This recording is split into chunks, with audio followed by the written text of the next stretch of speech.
भारत माता की, भारत माता की, भारत माता की, भारत माता की। आज सर्वप्रथम छत्रपती शिवाजी महाराजांना मी वंदन करतो।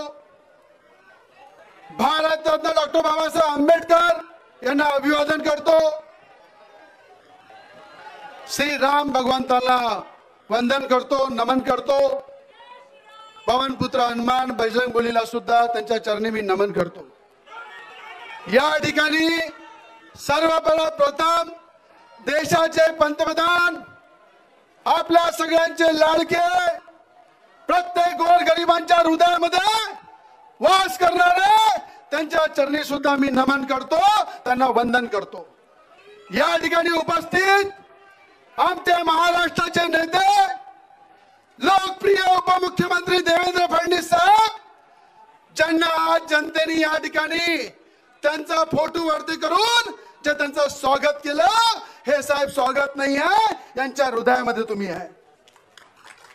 आणि या ठिकाणी मी तमाम अमरावती जनतेच्या वतीनं त्यांना मनापासून त्यांचं स्वागत करतो आणि अभिनंदन करतो की या ठिकाणी मोदीजींनी आणि देवेंद्र फडणवीस साहेबांनी नवनीत राणाला संधी दिली, त्याबद्दल अमरावतीकरांच्या वतीने त्यांचा आभार व्यक्त करतो। या ठिकाणी उपस्थित महाराष्ट्राचे लाडके, वन पूर्ण महाराष्ट्रामध्ये फिरणारे, या महाराष्ट्राच्या कानाकोपऱ्यामध्ये भाजपचा प्रचार करणारे, मोदीजींच्या योजना पोहोचवणारे लाडके प्रदेश अध्यक्ष चंद्रशेखरजी बावनकुळे यांचं सुद्धा मी स्वागत करतो।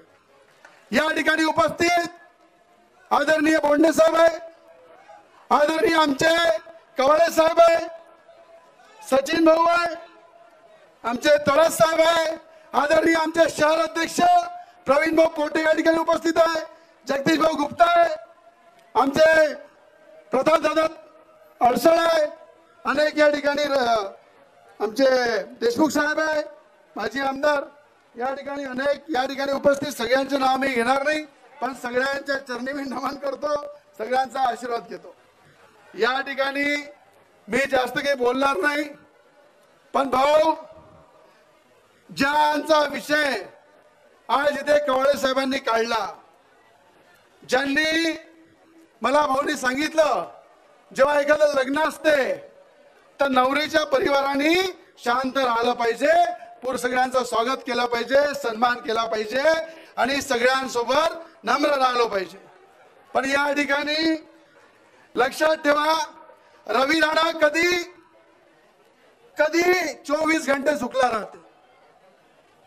गोरगरिबांसमोर, आमच्या बहिणींसमोर, आमच्या युवकांसमोर आणि बुजुर्गांसोबत आणि बेलघाटच्या आदिवासी कुटुंबांसोबत सुद्धा रवी राणा झुकला राहते, झुकत राहील।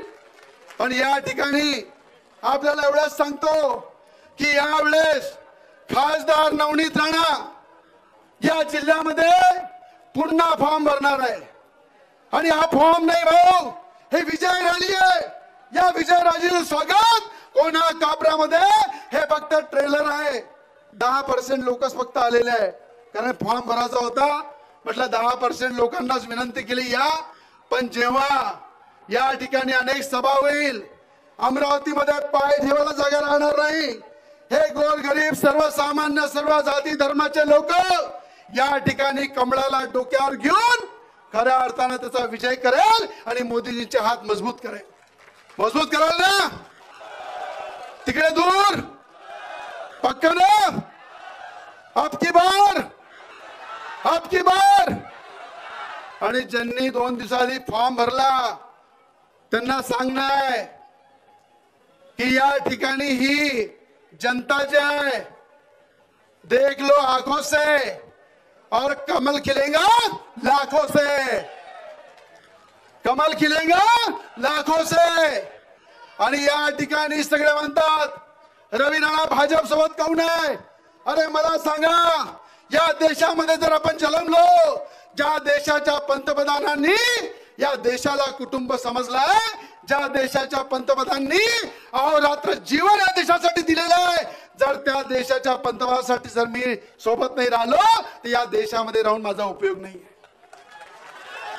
अरे रवी राणाच्या रक्तामध्ये गोरगरिबांची सेवा करणं, गोरगरिबांच्या न्यायासाठी लढणं, गोरगरिबांच्या हक्कासाठी कुठल्याही स्तरावर जाऊन त्यांना न्याय देणं या रवी राणाच्या रक्तामध्ये आहे. एक आमचा मित्र म्हणे, कवळे साहेब बोलले आमचा मित्र आहे, खूप चांगला मित्र आहे तो. मैत्रीपूर्ण सरकार असल्यानंतर सरकारचा पूर्ण उपयोग घेते, देवेंद्र भाऊंचा पूर्ण उपयोग घेते, एकनाथजी शिंदेचा पूर्ण उपयोग घेते आणि तो मित्र म्हणते रवी राणाचा बाप काढते, नवनीत राणाचा बाप काढते.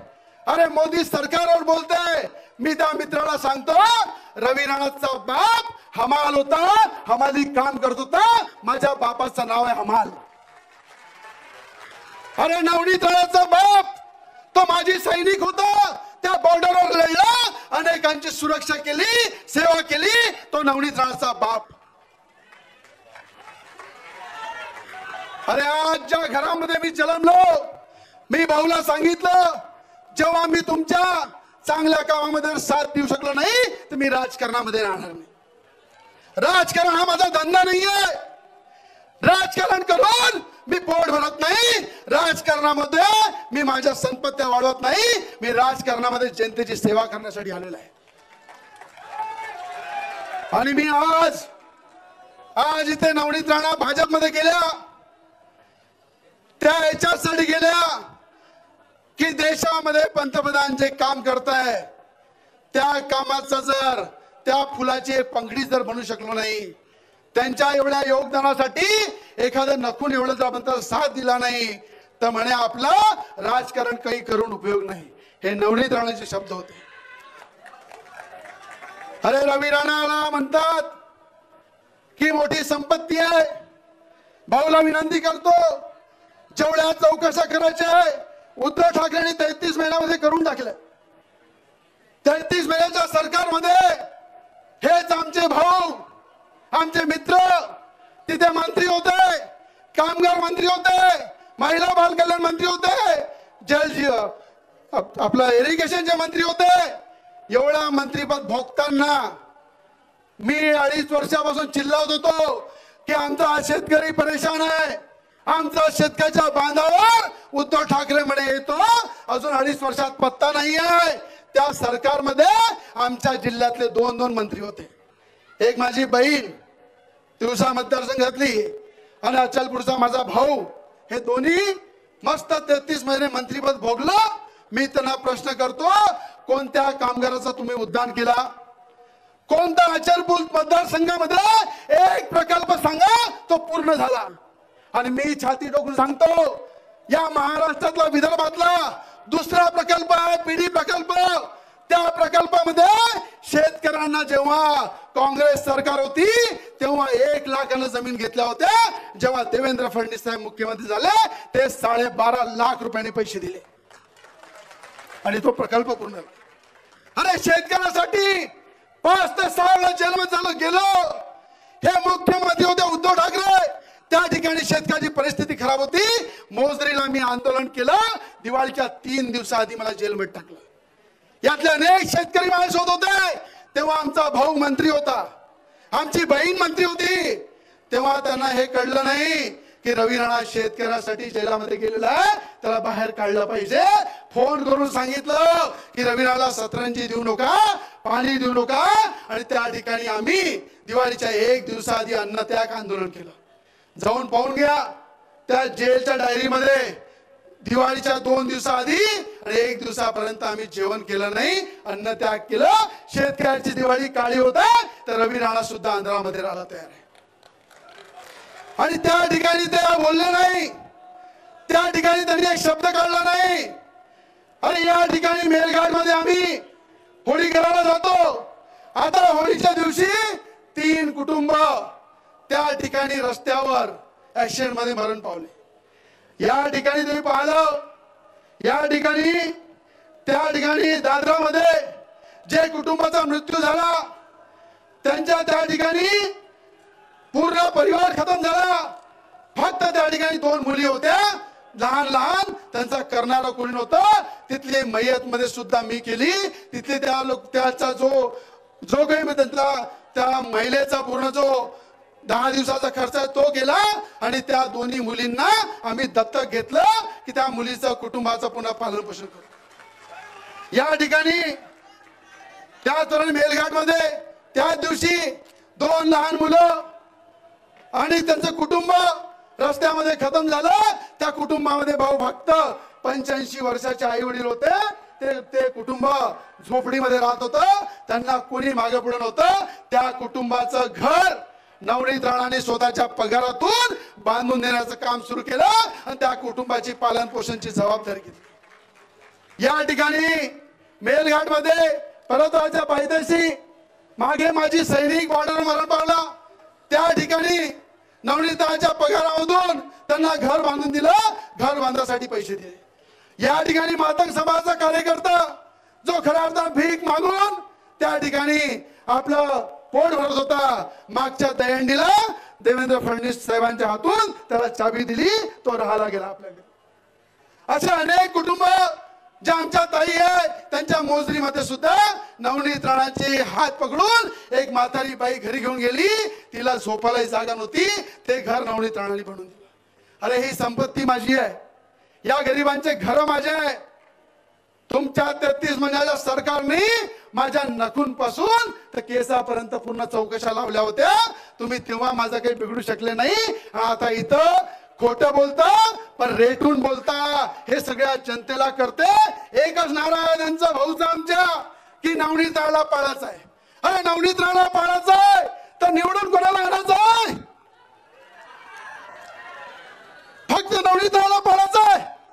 अरे काँग्रेसची बी टीम झालेली आहे आणि पूर्ण महाराष्ट्रामध्ये कवाळे साहेब जो आमचा भाऊ आहे तो तोडीबाज म्हणून ओळखल्या जाते. त्याला सेटलमेंट कमिशनरचे एखादं पद असेल तर द्या लागते. जिथं कुठं पैशाचा मामला आला तर मदत पडते आणि त्याचं सेटलमेंट करते. आणि मला सांगते अरे आज अचलपूर मतदारसंघामध्ये त्या ठिकाणी आरोग्य केंद्रामधल्या टीनाला मोठमोठे क्षेत्र आहे. डॉक्टर नसते, औषधी नसते, शाळा तिथे त्या ठिकाणी मुलांना शिकण्यासाठी नाही आहे. अरे आपला अचलपूर मतदारसंघ सोडून हा माणूस मराठवाडा पश्चिम महाराष्ट्रामध्ये दिवा लावते. आपल्या ठिकाणी अंधार आहे आणि उजेड दुसऱ्याला देत आहे. अरे आपलं पहिले घर करा, स्वतःच ठेवायचं झाकून आणि दुसऱ्याचं पाच वाकून. या स्वभावाचा माणूस हा त्या ठिकाणी खऱ्या अर्थानं खोटा बोलते. मला एवढंच सांगायचं आहे की संविधानाच्या नावावर खूप राजकारण होते. पण मला माहित आहे आंबेडकरी जनता ज्या डॉक्टर बाबासाहेब आंबेडकरांना मी गुरु मानतो. मला असं वाटतंय या बंडेरा मतदारसंघामध्ये जेवढे विहार, जेवढे बाबासाहेब आंबेडकरांचे सौंदर्यीकरण या महाराष्ट्रामध्ये कोणी केले नसेल ते आम्ही केले. आणि मला गर्व आहे मी ज्यांच्या सोबत आहे असे आमचे देवेंद्र फडणवीस साहेब यांनी भीम टेकडीसाठी 15 कोटी रुपये दिले आणि ते काम पूर्ण झालं. भीम टेकडीसाठी ज्या ठिकाणी विहार आहे, बाबासाहेब आंबेडकरांचा पुतळा आहे, त्याच्या सौंदर्यीकरणासाठी या संपूर्ण जिल्ह्यामध्ये आमच्या सरकारने पैसे दिले आणि त्यामध्ये अव्वल नंबर आमच्या उपमुख्यमंत्र्यांनी पैसे दिले. या ठिकाणी मला एवढंच सांगायचं आहे 1952 मध्ये जेव्हा बाबासाहेब आंबेडकर मुंबईवरून लढले तेव्हा पाळण्याचं काम कोणी केलं तर काँग्रेसने केलं. त्याचप्रमाणे या ठिकाणी भारतरत्न डॉक्टर बाबासाहेब आंबेडकरला कोणी दिला जेव्हा या ठिकाणी व्हीपी सिंगची सरकार होती, भाजपचा पाठिंबा होता, त्या ठिकाणी भाजपने भारतरत्न देण्याचं काम बाबासाहेबांना केलं. आज मला आठवते भाऊ जेव्हा मुख्यमंत्री होते कवाळे साहेब तेव्हा लंडनचा बंगला जो खऱ्या अर्थानं काँग्रेसने किती वेळा खोटे बोलले, किती वेळा भाषण दिले, पण तो लंडनचा बंगला विकत घेण्याचं काम महाराष्ट्र सरकारने देवेंद्र फडणवीस साहेबांनी केलं. या ठिकाणी हिंदू मिल, अरे हिंदू मिलचं राष्ट्रीय स्मारक त्या ठिकाणी बनवण्याचं काम आणि सर्वात उंच हा बाबासाहेबांचा पुतळा बसवण्याचं काम हा आराखडा मंजुरात दिली असेल तर मुख्यमंत्री असताना देवेंद्र फडणवीस साहेबांनी दिली. आणि कोण म्हणतंय संविधान बदलते?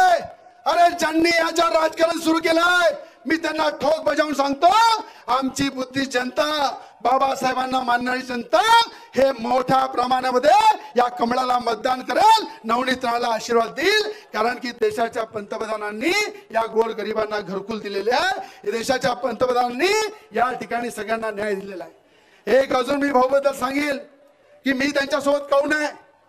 अरे या ठिकाणी जेव्हा या ठिकाणी महाराष्ट्रामध्ये गोरगरिबांचे PR कार्ड साठी गोरगरिबांना रेडी रेकनर प्रमाणे पैसे भरावे लागत होते, तेव्हा आमच्या मुख्यमंत्री असताना देवेंद्र फडणवीस साहेबांनी मीटिंग लावली आणि त्या ठिकाणी जेवढे गोरगरिबांचे रेडी रेकनरचे पैसे ते माफ केले.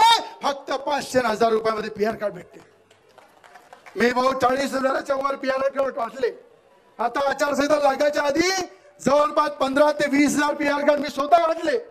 आणि मी तुम्हाला सांगतो येणाऱ्या काळामध्ये एकही गरीब माणूस बिना घराचा राहणार नाही. भाऊ या ठिकाणी महाराष्ट्रामध्ये PR कार्ड देतील आणि देशाचे पंतप्रधान घरकुल देतील.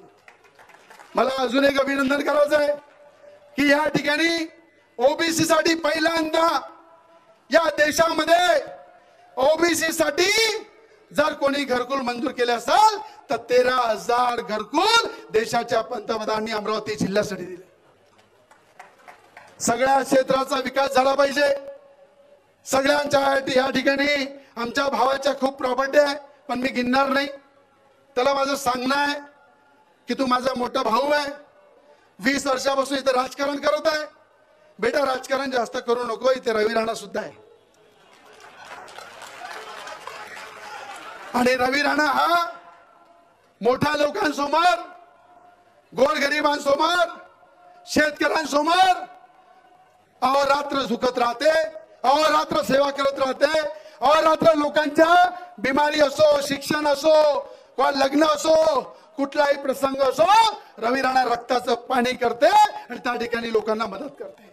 नवनीत राणांनी या 5 वर्षामध्ये ज्या पद्धतीने जनसंपर्क ठेवला, लोकांसाठी या अमरावती जिल्ह्याचा आवाज बनवून त्यांनी या पार्लमेंटमध्ये या जिल्ह्याचे प्रश्न सोडवले. मला एक तरी सांगा, या 40 वर्षामध्ये कोणी खासदार झाला असेल त्यांनी एक शब्द त्या ठिकाणी बोलला? अरे एक प्रश्न तिथे मांडला आणि मोदीजींनी त्या प्रश्नाला न्याय दिला. म्हणून नवनीत राणा मोदीजींसोबत आहे.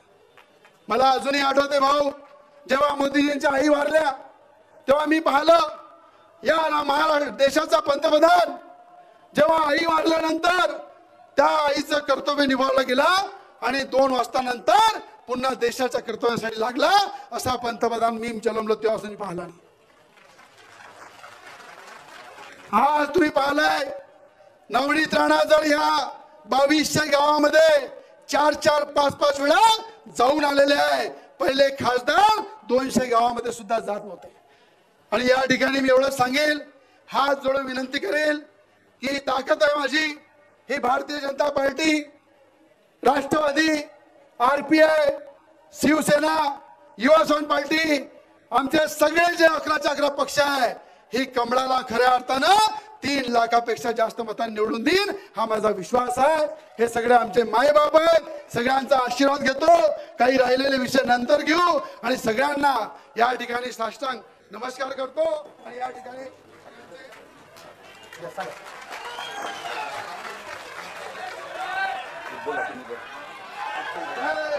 जय श्रीराम, जय जय श्रीराम. भारत माता की, भारत माता की.